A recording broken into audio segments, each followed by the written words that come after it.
You're listening to We Are the Great Turning, a podcast with Joanna Macy and me, Jess Sarante, about living through these wild times with our hearts intact. This is the 10th and final episode of this series. Over this season, we've traveled the spiral of the Work That Reconnects, starting with gratitude. You are my beautiful home, my only home. It's the finest home anyone would ever have met, with its mountains and rivers and lakes. And you've made me, not one piece of me is made from anything else but your body. And that gratitude for life brought us the strength to honor our pain for the world. Oh, I wish I could have this anger be useful for something. Take it. I have a lot more to come. Allowing and honoring this pain cleansed us. The tears washed our eyes clear, making way for us to see the world through new eyes. Everything is singing the capacity for perfections. It's like the earth is singing as she dances, as she rotates around the sun. And this whole spiral journey, all of the deep and beautiful work that we've done up until now, has led us to this last essential piece, going forth. All of the work we do in the spiral is meant to get us here, to a place where we're connected to our passion for the world and moved to act in service of life, to block harm, to build the society we wish to live in, to be and embody the wisdom of interdependence. This is the point of it all. Last episode, we explored some of the big questions that emerge for us as we go forth. Like, how do we come together? And how do we know what is ours to do? And Joanna reminded us to live the questions now. Perhaps you then may gradually, without noticing, one day in the future, live into the answers. For years, I used to say to my friends how I wished they could be a fly on the wall in some of our conversations. So in the summer of 2022, we got the idea to make this podcast. I knew I wanted to make something that would bring you to the table with us, to be a part of our conversations about how to live well in these times. I also knew I wanted to make something that would honor Joanna and all that it has meant to me to love and be loved by her. I think Joanna came into this project expecting that maybe it would be her last. Being me will disappear under my feet, and I will disappear. And what will be left, the words, I don't want to say them, but what will be left is my love. That's what my love for the world feels like. It's something that I have to give. Mm-hmm. But how can it be given if I'm not here? Well, I will be here in what we're making. So for this final episode, I want to bring you back to Joanna's table on what turned out to be the last day that we recorded a long conversation together. On that day, I had a specific request. I was hoping to record her sharing one of her most famous teachings. Oh, I'm glad you asked, because it's probably been some months since I told it. In 1964, Joanna moved to India with her 3 children and her husband, Fran, who had taken a job with the Peace Corps there. Over the next few years, she built deep friendships with some Tibetan Buddhist monks living in exile in northwest India. She began studying Buddhist Dharma and practicing meditation, and she became especially close to a tulku, or lineage teacher, named Chogyal Rinpoche. When she returned home to the States, the two of them wrote letters to each other.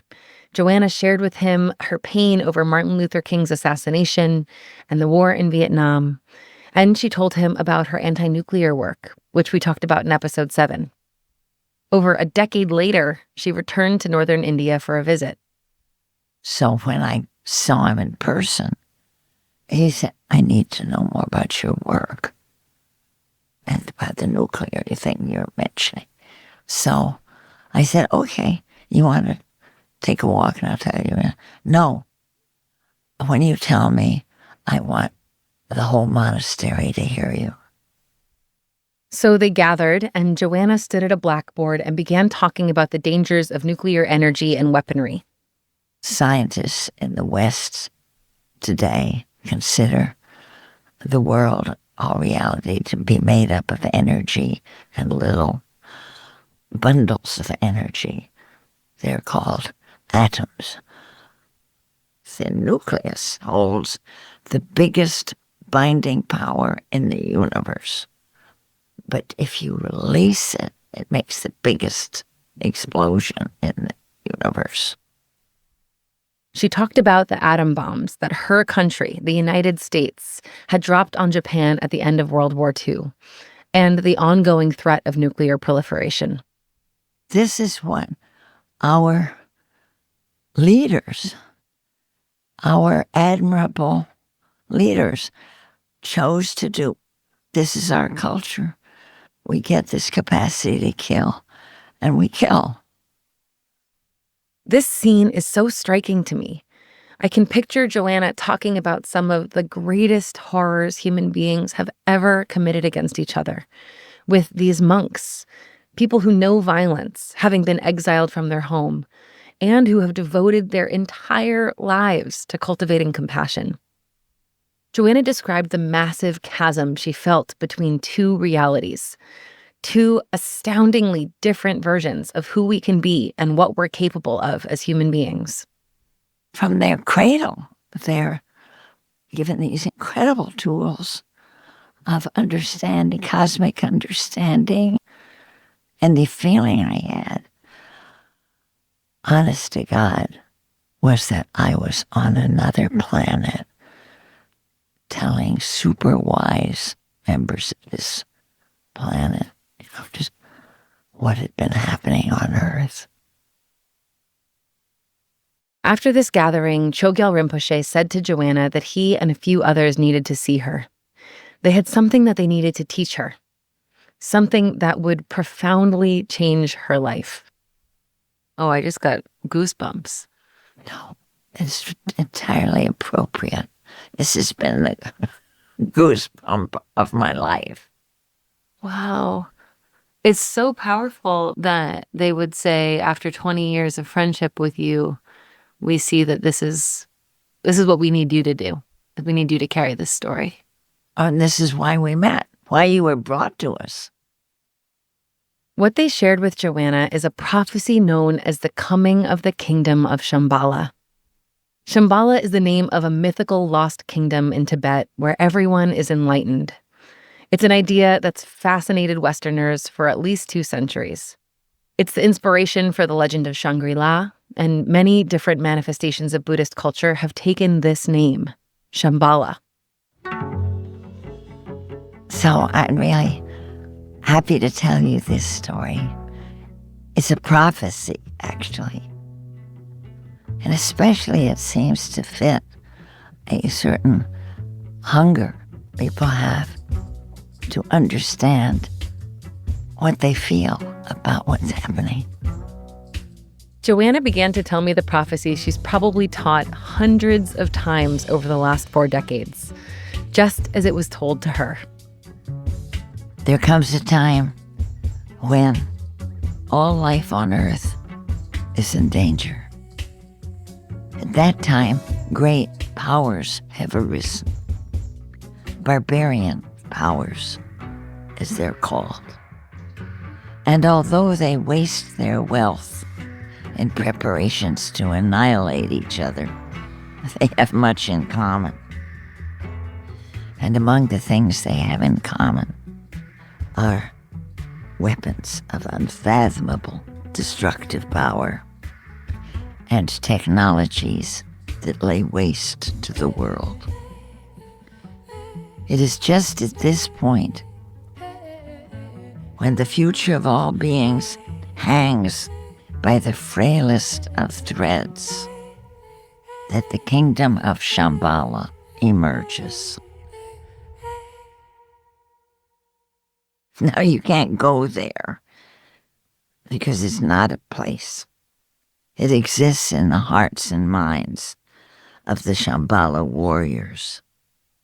And you can't tell whether someone is a Shambhala warrior just by looking at them, because they wear no uniform or insignia.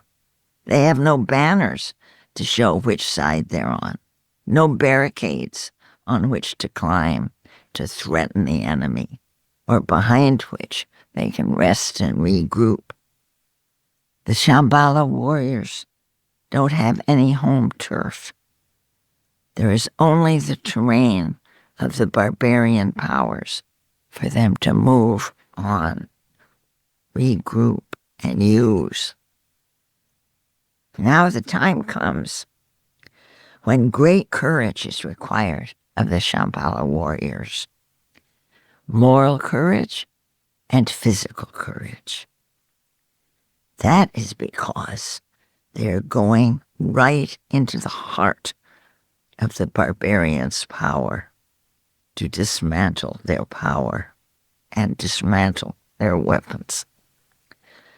Weapons in every sense of the word.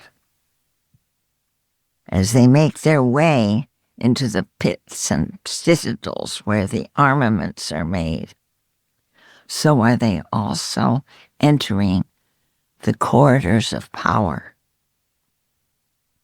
where decisions are made. Now, heed this. The Shambhala warriors know these weapons can be dismantled. That is because they are manomaya, an old word that means mind-made. Made by the human mind, they can be unmade by the human mind. The dangers facing us are not fashioned by some satanic deity, or by an evil extraterrestrial force, or by some immutable preordained fate. These dangers are created by our relationships, our habits, our choices. So now is the time, said Chogyal Rinpoche, for the Shambhala warriors to go into training. How do they train? I asked. They train in the use of two implements, or tools. What are they? I asked, and he held up his hands the way the lamas hold the ritual objects, the dorji and bell, in the great monastic dances of his people. One, he said, is compassion. The other is insight into the radical interdependence of all phenomena. You need both, he said.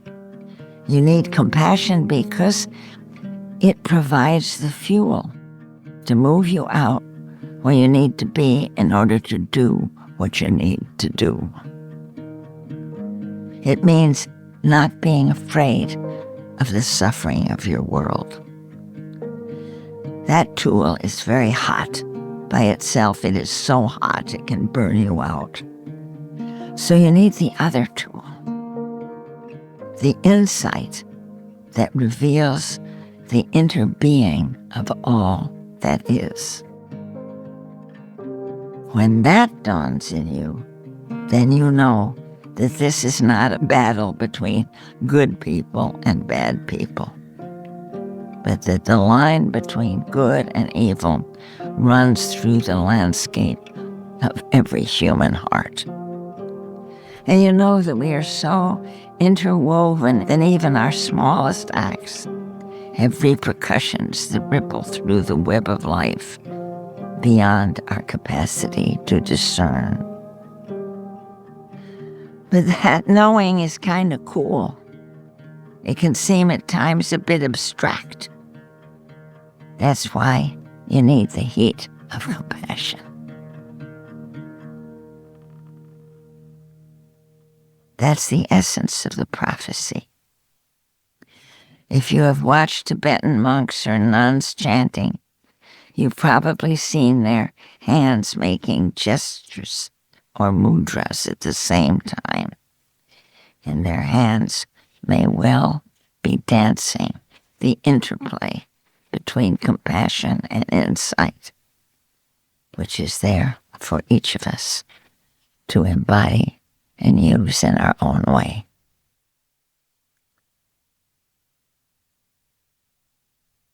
Then Joanna pulled 2 metal objects off the altar in her bedroom and held them both out to me. One was an amulet that looks a little like a baby's rattle with a crown on each end. The Dorji, the thunderbolt of wisdom. This is to do with our interexistence, our deep interbeing with all things. And the other, a bell. Bell of compassion, in a way, and the compassion. Instead of being afraid of people, your heart opens toward them. Mm-hmm. And you can see their fear, and you can see their strength, and you can see their confusion, and you can see their great gifts. She held the 2 up, one in each hand. That's all you need. Heart, mind.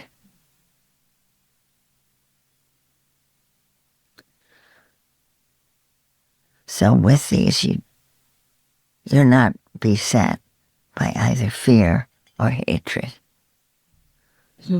as you meet the need to contend and take action in this warfare.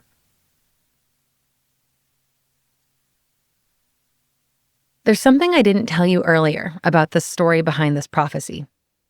The day we recorded this was the first time I ever heard her frame it just this way. In her memoir, which was published a quarter century ago, Joanna says that she asked Chogyal Rinpoche to tell her the prophecy. But for whatever reason, on this sunny fall afternoon, with me in Berkeley in 2023, she focused on the idea that she had been specifically tasked with passing this wisdom onto the wider world and to future generations, to me and to you. The prophecy describes a moment where the future of all beings hangs by the frailest of threads. And with each passing year, it resonates with me more and more. We live in a time of great danger, great uncertainty, and also great possibility. The prophecy doesn't predict whether the Shambhala warriors will be successful at unmaking the weapons of the enemy. So perhaps it's an invitation for us to see ourselves living in the midst of that mystery. How we spend our lifetimes and how thoroughly we dedicate ourselves to the Great Turning will shape the future for centuries to come. As I made this podcast, I had to grapple with what it means to me that we are losing so much in the world right now, as well as the fact that soon I'll also lose the friend and teacher who has always made the crises of our world feel more bearable to me. This process wasn't always elegant. I poured my anxiety about the urgency of these times and about losing Joanna into trying to make this perfect encapsulation of all that I love about her and her teachings.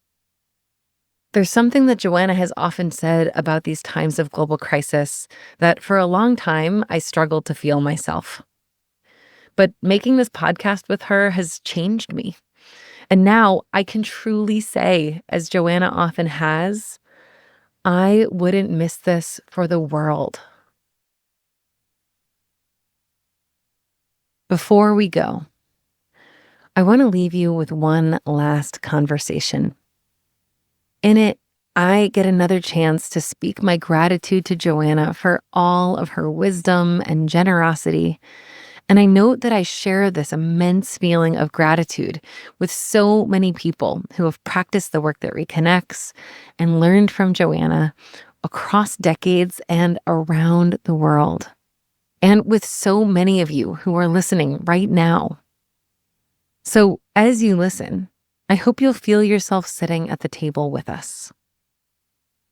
I want to say how grateful I am for you. You have so much living ahead of you. I'm 94 in a couple of weeks. You've just turned 34 with the 60 years between us, the 60 years that you will be living. That will be scary and demand so much of you. And you can't do it on your own. You can't do it just on what our culture has given you. It hasn't said a lot about the resources that you can find as you are faced with some really hard stuff that are probably happening in the next months and years, and times that I will almost say mercifully not have to face. So if I can participate at all in what you can draw on, it will be to show that you have all humanity and the future being the past beings too. We have a web we can draw on. The wise ones have tried to tell us this. Mm-hmm. And being able to talk like this about the deep connections that you can draw on. I look at you across the table and I'm imagining emanating from your very body and what you stand on and the planet that's there and the tissues that foster your body and keep you alive, draw on such a wealth of wisdom and connectivity in the very body of this planet. And I'm imagining that that could help you in the insanities that might be coming, in the hardships. I'd give anything if I could, because if I were alive, I would be wanting to speak that. Mm-hmm. And I would be wanting to hear you experiencing and speaking that for those future times. That's what will make us able to continue. Yeah. So I love this conversation. Me too. And I love the powerful love that I'm feeling. And whatever this urgency is that I feel in me as I speak to you, of knowing what you will have to face. Yeah. Well,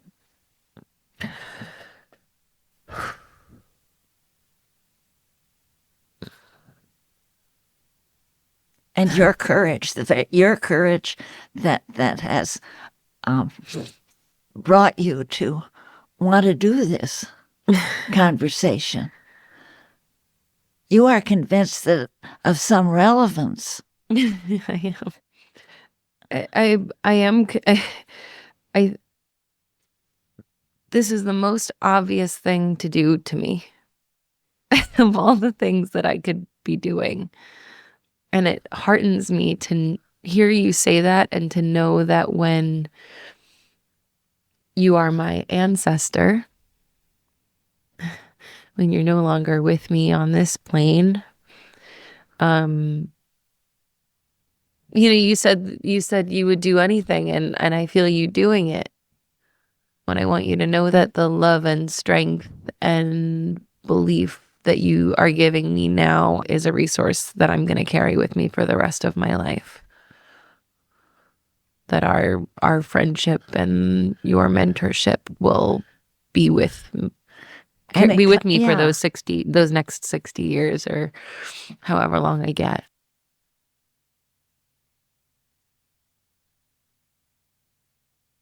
As you go forth into whatever it is that you are called to do to contribute to the great turning, I hope you'll come back to these episodes. Share these conversations with someone who needs to hear them, and talk about the topics we explored here with the people in your life. Oh, thank you for doing this, honey. Thank you so much for saying yes, Joanna. for giving your love and your time and your wisdom. It's so good. And the freshness of your caring. It is so beautiful. Nothing has grown tired in you of this. You want to rise up fresh in the moment that we're alive. We call it the spiral rather than the circle or the cycle, because every time we travel through it, we emerge transformed. Each experience of the spiral brings us a different and deeper understanding of ourselves and our world and what is possible. The spiral never really ends. So while we're closing out this particular spiral journey, our shared work of building the great turning together continues. The only way that the just, life-sustaining world we dream of comes into being is by us carrying it, piece by piece, from our dreams and our visions into reality together. We are the living seeds of that just and life-sustaining world that we dream of. We are the great turning.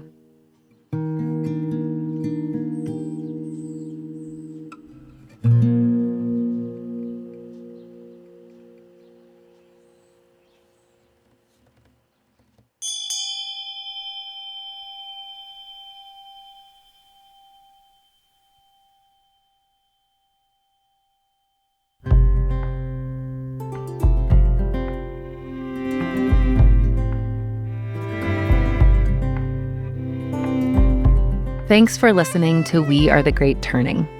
This show is free for everyone, made possible by our generous donors.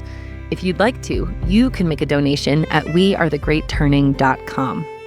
There, you can also find our toolkit with discussion prompts, guided exercises, and more to bring the insights from this podcast deeper into your life. We build the great turning by talking and acting together. So please consider sharing these episodes with someone you love or forming a podcast club and going through the exercises in the toolkit together. This episode, we have a bonus for you. It's a guided exercise designed to help you practice the work that reconnects with the people in your life. You can find the link to that bonus episode in your podcast app. We'd love your feedback. So send us a note or a voice message at greatturning@soundstrue.com. You can find me on Instagram at Jess_Serrante, SERRANTE, and at JessSerrante.com. This show is brought to you by the Sounds True Foundation. Thank you to our team at Sounds True, especially Tammy Simon and Fernie Tiflis. Our show's producer is Anya Kamenetz. Our audio producer and engineer is Luce Fleming. Our editorial consultant is Anna Sale.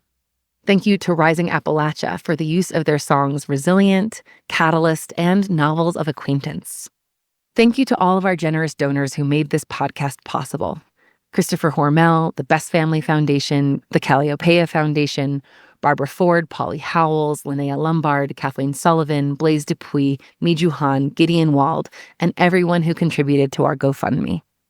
Special thanks to Ann Simons-Bucher, Peggy Macy, Stephanie Kaza, Jeremy Blanchard, Lucy Boucher, Jesse Marshall, Michelle Ribka, Claire Whitmer, Jake Party, and Greg Richardson.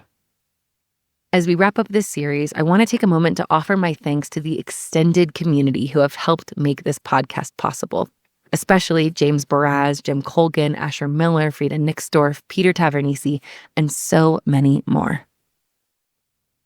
I also want to take this last moment to say thank you with all my heart to Joanna Macy, my beloved teacher and friend, for all of her extraordinary generosity and wisdom. It has truly been the privilege of my life to make this podcast with you. But I'm glad we're gonna put it out. We're gonna give people something. Yes, you are. Yeah. You are. Oh.